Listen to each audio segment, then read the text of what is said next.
মাননীয় স্পিকার, মাননীয় প্রধান পটুয়াখালী জেলার মেডিকেল কলেজ প্রতিষ্ঠা করা হয়েছে। পায়রা তৃতীয় সমুদ্র বন্দর এবং তৃতীয় 1320 মেগাওয়াট ক্ষমতার বিদ্যুৎ কেন্দ্র স্থাপনের কাজ শুরু হয়েছে এবং দ্রুত গতিতে এগিয়ে চলছে। লেবুখালী সেতু নির্মাণ কাজ দ্রুত এগিয়ে চলছে। শেখ কামাল, শেখ জামাল ও শেখ রাসেল সেতু নির্মাণ করা হয়েছে। তাই পটুয়াখালীর বাসীর পক্ষ থেকে মাননীয় প্রধানমন্ত্রী জননেত্রী শেখ হাসিনা এবং মাননীয় সড়ক পরিবহন ও সেতু মন্ত্রীর প্রতি কৃতজ্ঞতা জানাই।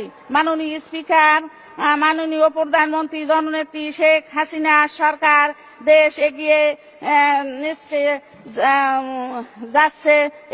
যাচ্ছে। সারা দেশের ব্যাপক উন্নয়ন হয়েছে, মানুষ ভালো আছে, মানুষের জীবনযাত্রার মান বেড়েছে।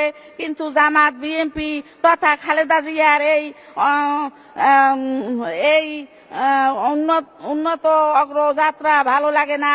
তাদের ভালো লাগে দেশের মানুষকে হত্যা করতে, দেশের অর্থনীতিকে ধ্বংস করতে, দেশের অগ্রযাত্রাকে থামিয়ে দিতে।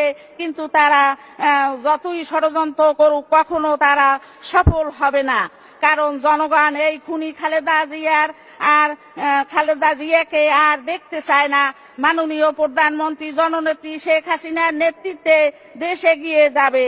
শেখ হাসিনার সরকার মানে দেশের উন্নয়ন, এই জন্য বারবার দরকার।